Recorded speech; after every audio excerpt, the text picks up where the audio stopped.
Hi, this is Mark from LongIslandWatch.com, and today's the day I've got three new Islanders for you, the three dress watches that I've been hinting at on Instagram to show them some pictures. Been in development for a while, I don't know, 8 months or so, so that's like kind of like the life cycle. Around 8 months or so.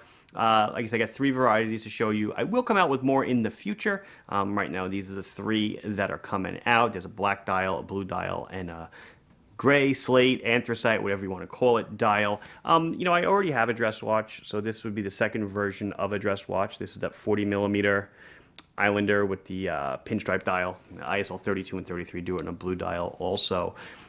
This one's definitely fancier, and it's got a little more pedigree behind it. Miyota 9015 movement, solid link bracelet, all sorts of good stuff. I think you're going to really enjoy it. On my other wrist, though, it matches my shirt, doesn't it? That Spring Drive Prospex GMT.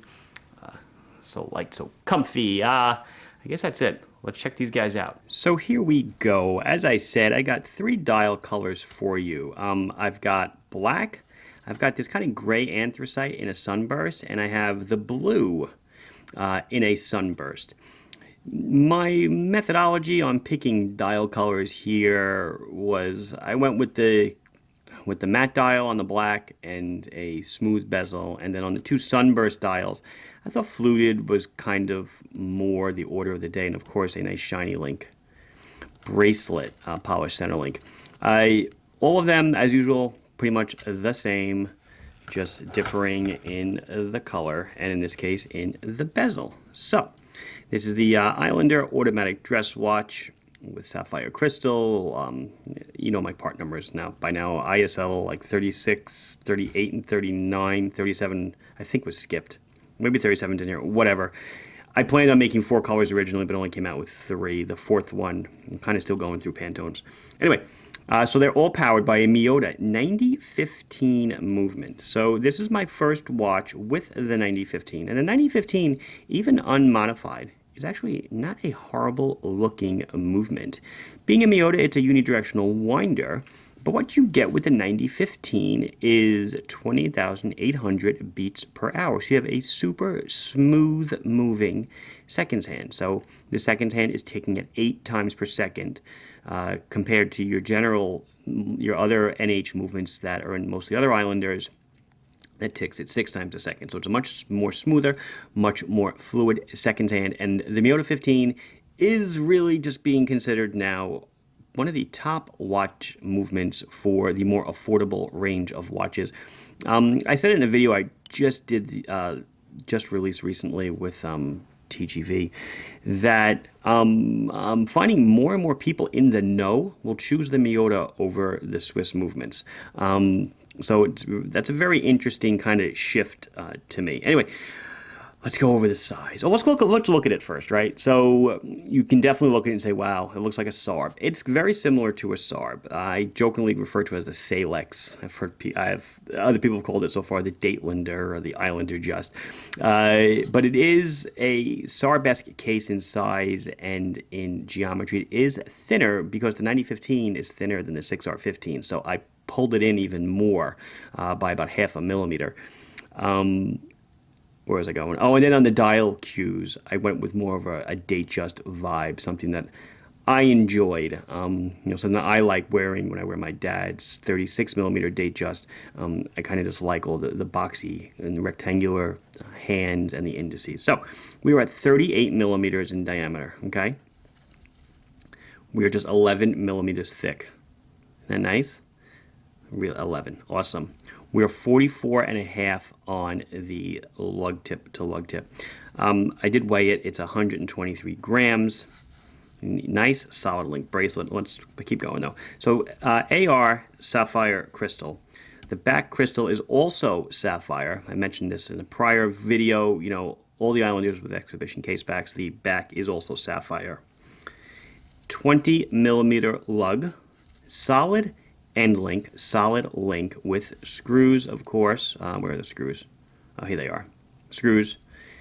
Flip lock deployant. Probably most non-adorned part of the watch would be the clasp in this case. Flip lock like I use on the other watches with a 3-position micro adjust. But I do like that it is a smaller clasp. I did not want to go with the large 6-position clasp that I recently started selling because I just don't feel it fits the motif of the watch. I guess it's important to note, most of the Islanders, a lot of them, the 007s, the 013 sizes, the Turtles, Samurais, I try to keep parts compatibility amongst other, lookalikes, if you will. But in this case, I'm kind of not able to. Because I went with a thinner case, the bracelet here is unique. If you want an O-style bracelet or another kind, you're going to have to wait for me to develop one. If enough people ask for it, yeah, absolutely, I will do it. But if you want a female endlink bracelet or something, you'd have to wait for me to do it. At this point, I'm not doing it yet. You guys want it, I guess, make yourself heard. Obviously, it would look killer, though, on a brown leather strap. That's where I think other people are going to go if you're going to take it off the bracelet. But I think that the polished center links sets off with the fluted bezel beautifully. Oh, it is a screw-down crown, of course, right? It is a 100-meter, water-resistant sign crown. The crown is beautiful. It screws so nice. Look at the tube sticking out of the case. I don't know, everything about it. And you see the flange on the crown. Well, let's talk about the operation. Pull the crown out 2 clicks. You can change the time. 1 click, you can change the date. Okay? All the way in, you can wind it.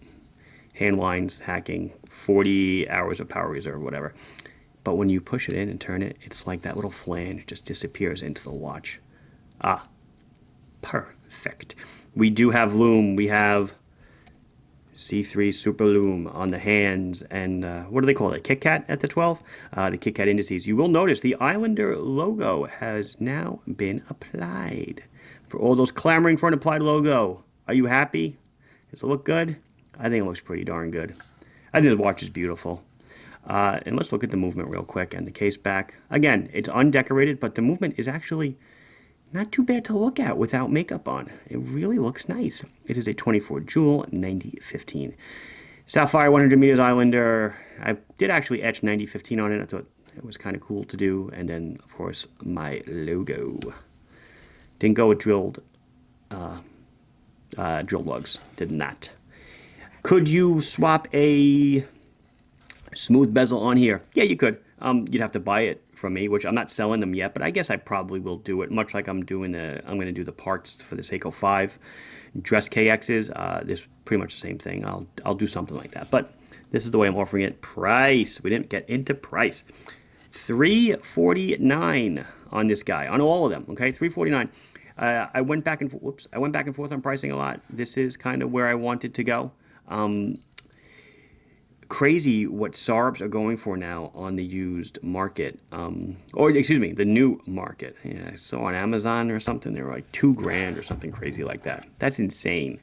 So I feel that at $349, well, we're at a good bargain. Let's break it up a little bit, and I'll show you the black dial. So I feel like I'm talking a lot, but here's the black dial. It's the same watch, same indices, same hands. We're just dealing with a smooth bezel. Okay, I feel like the smooth versus fluted argument will never end, much like date, no date. Smooth bezel, but a matte dial. Dial's not shiny, it's a matte black, not sunburst, not glossy. And of course the chapter ring to match. I'll show you the Lume shot at the end. I was going to mention one thing. Oh, when I talk about date, yes, you will notice I did go with a half index. Very conscious decision. I did a lot of stuff in layout. I ate the index fully. It wasn't a fan. I put the index at 6. Guys, doesn't work on this watch, at least to me visually. Just totally did not work. And half an index at the bottom looked just silly. I feel the way the window is laid out and that the background of the Miyota date disc is not pure white, it's a little bit silver. I think it just works. I think it's a thing of beauty. As you can tell, I actually like the watch. Actually, I mean really, actually. I like most Islanders. Some of them, I can't really get behind all that much because sometimes you design what the customer wants and not what I want, right? That's the whole purpose of this thing. But, let's see if I can get this in there. Okay, I want to move the hands out of the way. This is the anthracite dial. Guys, check out that beautiful dial. Isn't that gorgeous? Sunburst, gray.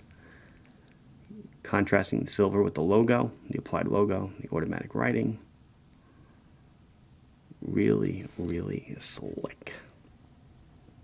Okay, I think I talked about almost everything, right? So I told you about the movement, the size, the weight, the price. They're all 349, 100 meters of water resistance, 20 millimeter. I think that's it. Let's do a lume shot. I mean, I have a simple rule. If I'm making a watch and it has lume, it better be friggin' visible and it better be really good. So for a dress watch, the dress watch on my hand has no lume on it. That was that one I showed you in the open. This looks amazing. I think it looks great. Easily readable. As you can see, guys, it's nowhere near dark where I am. I don't even have to do anything. The camera's not even at its top exposure. It looks awesome. You can even see the half index at the 3. The Kit Kat is clear. The second hand is unlumed. No problem differentiating the minute and the hour hand.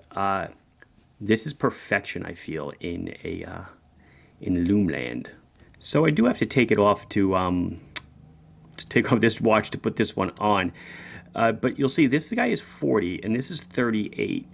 It's amazing though. Look, the difference, 2 millimeters, man. They just almost look the same. Maybe because the way the bezel plays with the light and stuff, but looks good. But let's let's try them on. Okay, so here is the anthracite dial. Probably expect me to try on the blue dial, but I love the blue dial. Guys, interestingly enough, the blue dial is the same blue that's on the ISL 27, ISL 18, 27, and 55. Same blue, same sunburst. This gray I don't use yet. I think I'm going to use it more. It is beautiful.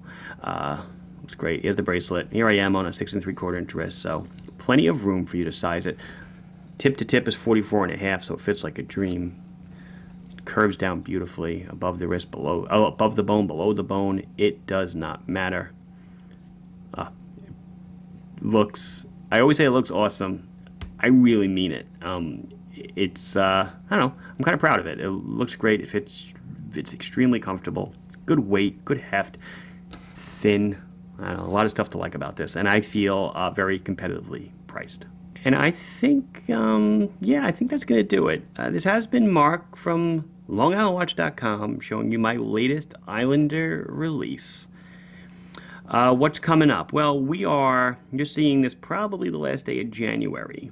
So through February, there's going to be at least one new style release in February. I'm not sure which one it's going to be yet. And then some existing styles are going to get some new friends that you'll see. So there's a lot of stuff coming up. I'm kind of planned out for the next few months or so. I feel like I know what's going on. So anyway, please do like the video if you enjoyed it. Subscribe to the channel if you're not done so. Follow me on Instagram. I show this stuff on Instagram when it's in its preliminary phase because it's kind of tough for me to do on YouTube because a lot of times it's just prototypes and stuff, and I don't want to, run or waste a whole video around it. Put your comments and thoughts down below. I'll be sure to address them as soon as I can. Thank you very much for watching. Bye-bye.